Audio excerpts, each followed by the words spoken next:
Hi, y'all. So I just want to start by sharing with you something that I adore, and that is boating.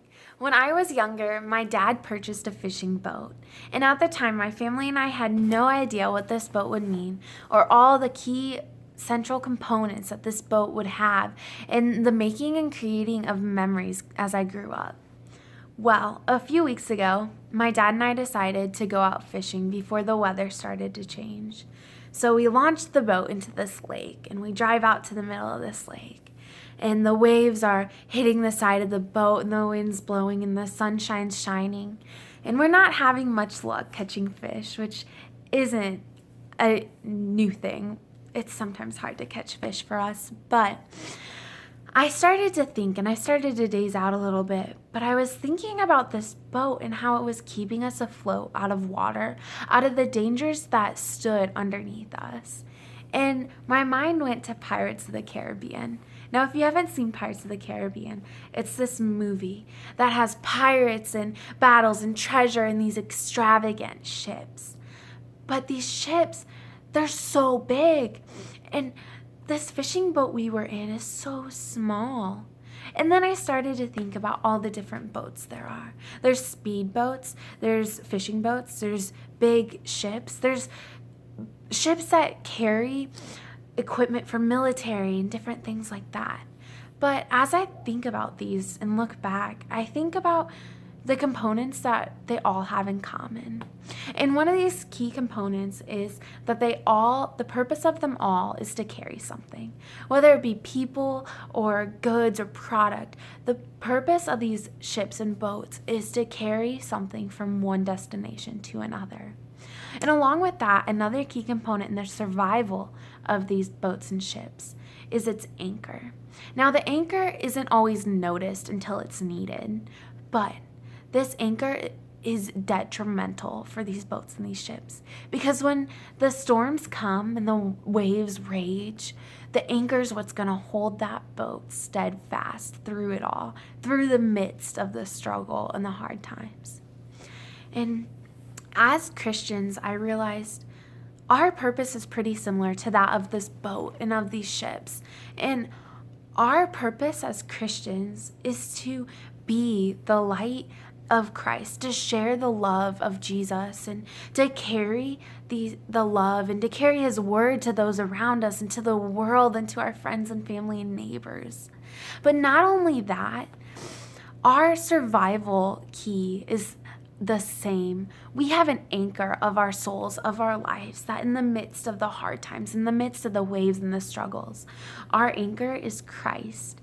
And Hebrews 6:19 says, "We have this as a sure and steadfast anchor of the soul, a hope that enters into the inner place behind the curtain."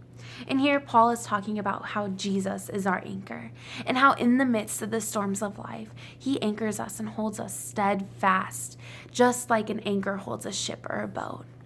But I realize that as humans, we tend to view the steadfast love as something that we can control. And so we start to change our anchors, and each anchor for a boat or ship is different depending on its need, but it always goes with the boat, with the ship. If the ship is huge, the anchor is going to be huge too.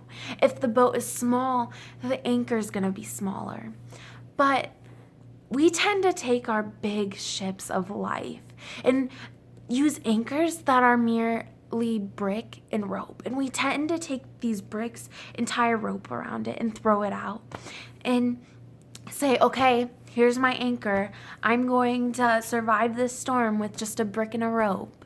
But in reality, this brick and this rope will only hold maybe if we're on a boogie board. Other than that, when the storms of life come, our ships are going to be wasted. And so I realized that these bricks and these ropes that we're tying and throwing out to hold ourselves down, hold ourselves steadfast, tend to be our idols. And an idol isn't always a bad thing. When we think of idols, we think of golden statues or golden calves and think of things that people bow down to. But an idol is anything that we value or put above God. And so that could be social media, that could be self-image, that could be family, friends, church, anything that we put above our relationship with Jesus and with Christ. And so as I think about this, I look back on my life, and in the last few years, I realize that I have been using this brick and this rope to hold my shit down. I have been using self-image, and whether that be through social media and how many likes or comments I could get, or the constant comparison game, I tend to try to keep myself steadfast by how I look. How much do I weigh? How much do I measure my worth in? When in reality, I'm not the one that is capable of holding myself down, of remaining steadfast. But I also started to think, not only do we try to just throw a brick and a rope over the edge of our ship, no, sometimes we try to throw ourselves over to be the anchor. And I don't know about you, but as a child, I loved to have competitions with my siblings about who could hold their breath the longest. And so we would jump into the water and hold our breath as long as we could. But after a while, we couldn't breathe and we had to come up for air. And in the same manner, when we try to be the anchor of our soul, it fails. We have to come up for water, or for air out of the water. We have to let go. And so the last few weeks I've been reading in Psalms, and one of my favorite Psalms of all times is Psalm 107. So Psalm 107 says, "Oh, give thanks to the Lord, for he is good, for his steadfast love endures forever." Here, this word steadfast love in Hebrew is hesed. And it's this love, this loyal love that never fails. The Lord loves us so much that he gave Jesus so that we may have an anchor of our souls, so that in the midst of the storms of life, in the midst of trial and things that are going to come our way, we don't have to be our own anchors. We can't be our own anchors. We can't even throw out a brick and a rope and say that that's going to hold us. We have to have an anchor so big that it can withstand the storm. And the only anchor big enough or strong enough to do that is the power of Christ. And so I pray that you will join me in letting go and stop trying to control these anchors that we have, and stop trying to be the anchor, but let God hold us steadfast and get into his word and ask him to reveal himself to us so that we may be able to withstand the storms of life. Let me pray. Dear God, thank you so much for this opportunity and for being able to speak truth. And I pray that whoever hears this will know that even in the midst of the storm and the struggle, you are still Lord. Your love is so steadfast, God. We don't always understand it. We don't understand why you love us or how you love us. But God, we thank you for that. And so I pray that you continue to reveal yourself to me and to those around me.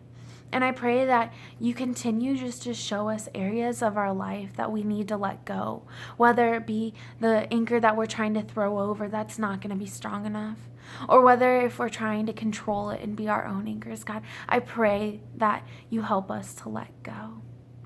God, thank you for all that you are and all that you're doing. We give you praise. Amen. Thank you.